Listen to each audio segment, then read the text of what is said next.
নমস্কার আমার প্রিয় ফ্যামিলি, কেমন আছেন সবাই? আশা করি সবাই ভালো আছেন। আজকে বৃহস্পতিবার আর এখন ঘড়ি কাটাতে এই সকাল 8টার মতো বাজে। আর এখন থেকে আপনাদের সাথে করে নিয়ে আজকের ব্লগটা শুরু করে দিলাম। আর আজকে বৃহস্পতিবার সকাল থেকে কি কাজগুলো করি দুপুর পর্যন্ত সেই কাজগুলো আপনাদের সাথে শেয়ার করি। প্রতিদিন যেটা করে থাকি, যেগুলা মানে প্রতিদিন সংসারের কাজের মধ্যে কিন্তু এই পুজোটাও পড়ে।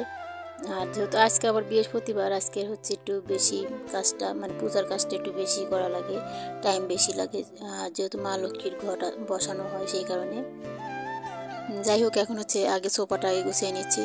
আর সকালে ঘুম থেকে উঠে আগে সোফাটাই গুছাইতে হয় আমার। আর যেহেতু সোফার এই চাদরটা অগোছালো থাকলে একদম ঘরের মধ্যে ভালো দেখা যায় না, সেই কারণে। আর আজকে একটু ঘুম থেকে দেরি করে উঠছি। আজকে হচ্ছে ও কাজের অতটা বেশি চাপ নেই, রাত্রেই বেশিরভাগ কাজগুলো সেরে রাখি আমি এখন। ওই যে মেয়ের হচ্ছে সকালে স্কুল থাকে সেই কারণে তখন থেকে অভ্যাস হয়ে গেছে।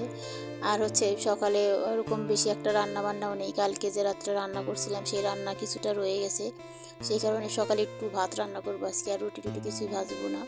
আজকে যেহেতু মানে বৃহস্পতিবার একটু পূজার চাপটা থাকে সেই কারণে শুধু একটু ভাতটা নামিয়ে দিব, ওরা বাবা মেয়ে খেয়ে নেবো আর আমি এদিকে পূজাটা করে নেব। সেটাই করেছিলাম আজকে। আর হচ্ছে এখানে যে জামা কাপড়গুলো ছিল সেই জামা কাপড়গুলো গুছিয়ে রাখছি। আর প্রতিদিন যেহেতু বাইরে যাওয়া হয় মেয়েকে নিয়ে, মেয়ের জামা কাপড় বের হয়, আমার জামা কাপড়গুলো বের হয়, সেগুলো না ওই প্রতিদিনকারগুলো প্রতিদিন যদি ভাঁজ না করি না, ওই দেখা যায় কি অনেকগুলো জামা কাপড় একসাথে হয়ে যায়, তখন হচ্ছে অনেক মানে কাজের চাপটা বেশি হয়ে যায়। যাই হোক, সেই জামা কাপড়গুলো আগে গুছিয়ে রেখে দিব যেখানে যেটা থাকে। আর তারপরে হচ্ছে ঘর দুয়ারগুলো ঝাড়ু দিয়ে নিব। সকালে বাসি ঘর দুয়ার এখনও ঝাড়ু দেওয়া হয় নাই।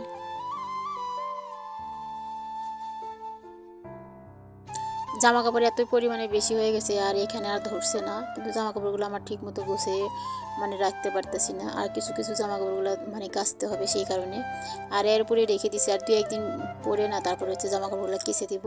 ওই প্রতিদিন পরলে প্রতিদিন কিন্তু এরকম কাচা যায় না, জামা কাপড় কালারটাও নষ্ট হয়ে যায় আর তাড়াতাড়ি জামা কাপড় কিন্তু নষ্ট হয়ে যাবে সেই কারণে। আর কয়েকদিন আমি একটা জামা 2-3 দিন পরে তারপর হচ্ছে কেচে দিই, এরকম করেই মানে চলি আর কি। একটু হিসাব করে না চললে কিন্তু সংসার ওরকম ভালো থাকে না সেই কারণে। আর এখন ফার্নিচারগুলো মুছে নেবো, আগে মুছে নিয়ে তারপরে ঘর দরগুলো ঝাড়ু দিয়ে নেবো। আর এদিকে জামা কাপড়গুলো গুছিয়ে রেখে দিছি। আর যেহেতু কয়েকদিন এখনও পরবো সেই কারণে ওই র্যাকের মধ্যে রেখে দিলাম।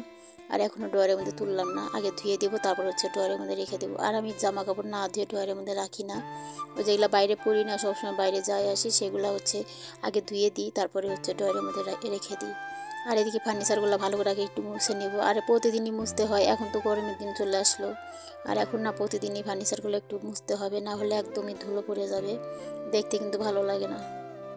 সংসারে শুধু রান্না খাওয়াই কিন্তু কাজ থাকে না, তারপরে অনেক কাজ কিন্তু থাকে, বাড়তি কাজগুলো থাকে, তখন কিন্তু আমাদের উপর মানে গৃহিণীদের উপর কিন্তু প্রেশারটা একটু বেশি পড়ে যায় যখন এক্সট্রা কাজগুলো করতে হয়।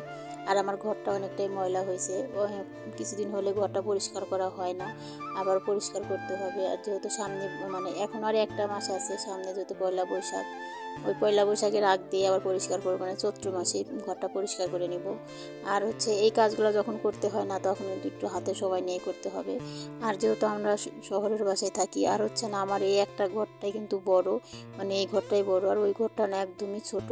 ওই জিনিসপত্র যখন সরাই না তারপরে ঘরের মধ্যে মালগুলো যেহেতু থাকে সেই কারণে না অনেকটাই সমস্যা হয়ে যায়, সমস্ত কিছু সরিয়ে তারপরে হচ্ছে ঘরটা ঝেড়ে মুছতে হয়, না হলে না একদমই হয় না।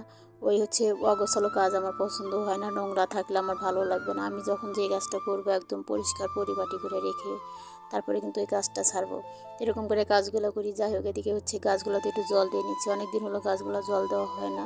আর এখন যেহেতু গরম পড়ে যাচ্ছে আর হচ্ছে ফ্যানও দেওয়া হয় সেই কারণে না একদিন দুদিন পর পরই গাছগুলোতে জল দিতে হবে। সন্ধ্যার থেকে যে খাওয়া দাওয়া করি না, ওই বাসনগুলো যদি একসাথে করি রাত্রের খাওয়া দাওয়া অনেকগুলো বাসন জমে যায়, সেই কারণে কিছু বাসন কিন্তু রাত্রে আমি ধুয়ে রাখি। সন্ধ্যার সময় যে খাওয়া দাওয়া হয় ওই বাসনগুলো রাত্রে ধুয়ে রাখি, আর রাত্রে যে খাওয়া দাওয়া করি ওই বাসনগুলো রেখে দিই। আর ওই রাত্রে খাওয়া দাওয়ার শেষে না আরও বাইরে যায় আর ধুতে ইচ্ছে করে না সেই কারণে। আর টেবিলের উপর যে পাতিলটা আছে ওর মধ্যে এখনও ভাত আছে, ওর মধ্যে আর একটু চাল নিয়ে সকালে রান্না করে নেব সেই কারণে রেখে দিয়েছি টেবিলের উপরে। আর এদিকেও এঁঠোটা রেখে এসে আগে ঘরটা ঝাড়ু দিয়ে নিচ্ছি। আর ঘর দেওয়ার আগে ঝাড়ু দিয়ে নিয়ে তারপরে এঁঠো বাসনগুলো পরে ধুবো, ধুয়ে একদম চান করে উঠবো। আগে ঘরের কাজগুলো আগে সেরে নিচ্ছি। প্রথমে কিন্তু আমি ওই ঘর থেকে কাজটা শুরু করি, কিন্তু ওই ঘরের কাজগুলো দেখানো হয় না, ওই যে ক্যামেরাটা না ভালো করে সেট করা যায় না সেই কারণে। আর আগে ওই ঘরের কাজগুলো সেরে তারপরে কিন্তু আমি এই ঘরের কাজগুলো সেরি। আর যেহেতু ওই ঘরটা মানে ছোট, বেশি একটা সময় লাগে না।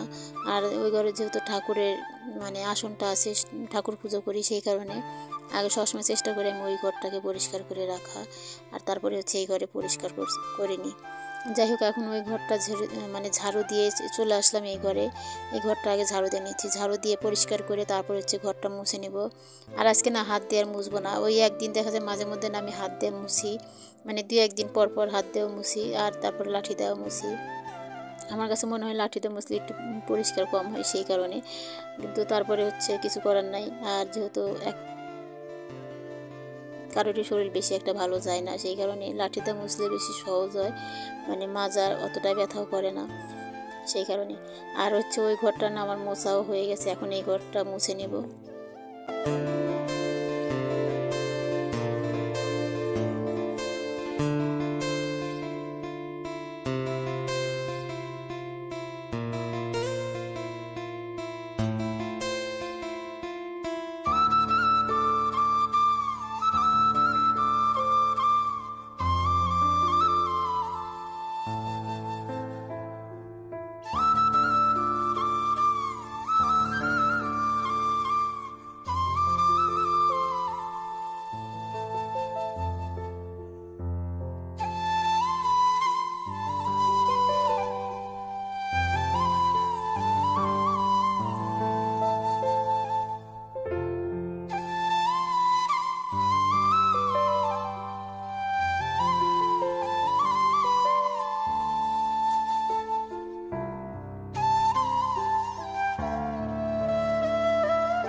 এদিকে সমস্ত কাজগুলো কিন্তু সারা হয়ে গেছে, আর এদিকে চান টানও করে আসছি, আর এখন পূজার বাসন নিয়ে বসে পড়ছি।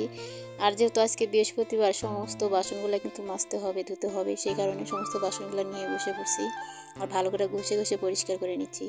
আর এখন বাসনগুলো ধুয়ে তারপর ফুলগুলো তুলতে হবে। ফুল যেহেতু এখন না বেশি একটা নেই, আর এখন কিনেও মানে আনা হচ্ছে না, আর যা 2-1টা গাছে ফুল ফুটছে ওই দিয়ে পুজো করছি। আর পাশের বাসে যে কাকিমা আছে ওই কাকিমার কাছ থেকে 2-1টা নিচ্ছি, মানে এগুলা দিয়ে পুজো করছি। এখন পূজা মানে ফুল ছাড়া পূজা করতেও ভালো লাগে না, আর দেখতে কিন্তু ভালো লাগে না সেই কারণে।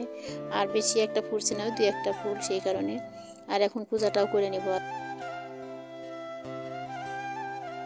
আগে সিঁদুর করে নিয়ে তারপরে হচ্ছে পূজাও করে নিব। আর আজকে যেহেতু বৃহস্পতিবার অনেকটাই সময় লাগবে, আর আজকে বৃহস্পতিবারের দিন কিন্তু আলতা সিঁদুর পরেই কিন্তু পূজাটা দিতে হয়। আর আমার না আলতা দিতে না একদমই মনে থাকে না, কিন্তু আমার দিতে ভালো লাগে কিন্তু মনে থাকে না, সেই কারণে আলতাটা আর দেওয়া হয় না। 2 দিন হয়ে গেছে মাথায় শ্যাম্পু করা হয়েছে, আর হচ্ছে তেল দেওয়া হচ্ছে না। ওই তেলটা না কমই দেওয়া হয় আমার, ওই তেল আমার কাছে না আলসি মনে হয়, সেই কারণে তেল দেওয়া হয় না।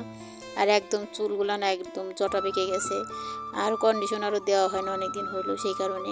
আর চুলগুলো পরে নড়াটা ছাড়িয়ে নিব। আর এখন যেহেতু পূজাটা করব, একটু সকালে যে চান করা পূজা করাটাই কিন্তু অনেকটা মনে হয় যে কাজ, বড় কাজ, মানে সেই জন্য আগে পূজার কাজটা সেরে তারপর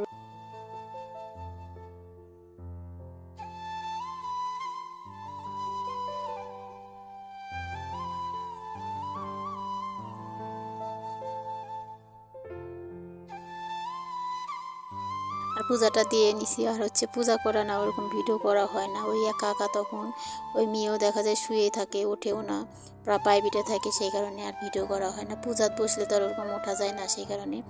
আর হচ্ছে পানটাও বদলে দিছি। আর এদিকে হচ্ছে আজকে তো বৃহস্পতিবার দিন হচ্ছে দেওয়া লাগে, মানে নৈবেদ্য দেওয়া লাগে, সেই কারণে পূজাটা সেরে নিছি। আর হচ্ছে লক্ষ্মীর পাঁচালি যেহেতু পড়তে হয় সেই জন্য না অনেকটাই সময় লেগে যায়। আর তারপরে পূজা টুজা শেষ করে আর এদিকে বিছানাটা গুছিয়ে নিচ্ছে। এদিকে সকালে খাওয়া হয়ে গেছে, পূজা দিয়ে অমনি আমি খেয়ে নিছি। আর আজকে খেতে খেতে একদম 11:30 বেজে গেছিলো। আর ওরা তো মেয়ে তো আগেই খেয়ে নিছে। আর আমি খাওয়া দাওয়া শেষ করে এসে তারপরে হচ্ছে বিছানাটা তুলে নিচ্ছি। আর ওরা আজকে বিছানাটা আর উঠায় নাই, মেয়েও উঠায় নাই, আর সেই কাজগুলো আমার জন্যই থুয়ে দিছে। আর আমি এখন গুছিয়ে নিচ্ছি, গুছিয়ে নিয়ে তারপর হচ্ছে রান্নার কাজ করা লাগবে, রান্নার ব্যবস্থা করা লাগবে, দুপুরের রান্না। আর যেহেতু অনেকটাই বেলা হয়ে গেছে সেই কারণে আজকের ব্লগটা যদি কিছু ভালো লাগে প্লিজ একটা লাইক করে দিবেন, আর আমার চ্যানেলের পাশেই থাকতে পারেন। যারা নতুন বন্ধু আছেন চাইলে চ্যানেলটিকে সাবস্ক্রাইব করে আমার এই ছোট্ট পরিবারের সদস্য হয়ে আমার চ্যানেলের পাশেই থাকবেন। প্রতিদিন ভিডিও আসে সন্ধ্যা 7:30, প্লিজ দেখবেন, আমার চ্যানেলের পাশে থাকবেন। আর এখন থেকে আমি প্রতিদিন ব্লগ ছাড়বো, প্লিজ দেখবেন।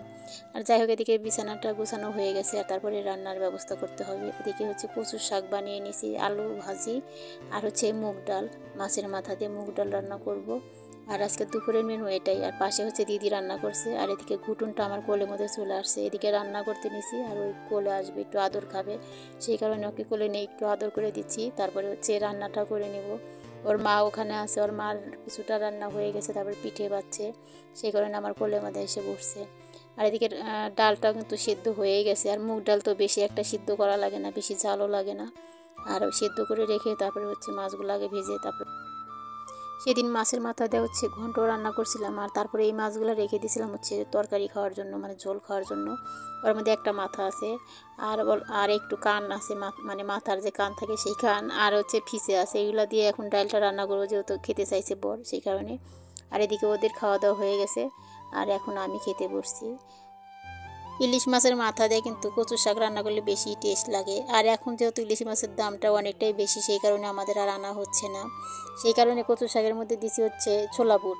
ছোলা বুট যেহেতু সিদ্ধ করা ছিল, সেদিন যে সিদ্ধ করছিলাম, কিছুটা রান্না করছিলাম আর কিছুটা না ফ্রিজে রেখে দিয়েছিলাম, সেই কারণে এখান থেকে কয়েকটা আবার কচু শাকের মধ্যে দিয়েছিলাম, জন্য কচু শাকটা খেতে অনেকটাই মজা হয়েছিল। যাই হোক, আজকের ব্লগটা এই পর্যন্তই রাখছি। আবারও দেখা হবে নতুন ব্লগের সাথে। ততক্ষণ সবাই ভালো থাকবেন, সুস্থ থাকবেন, সবাইকে ধন্যবাদ।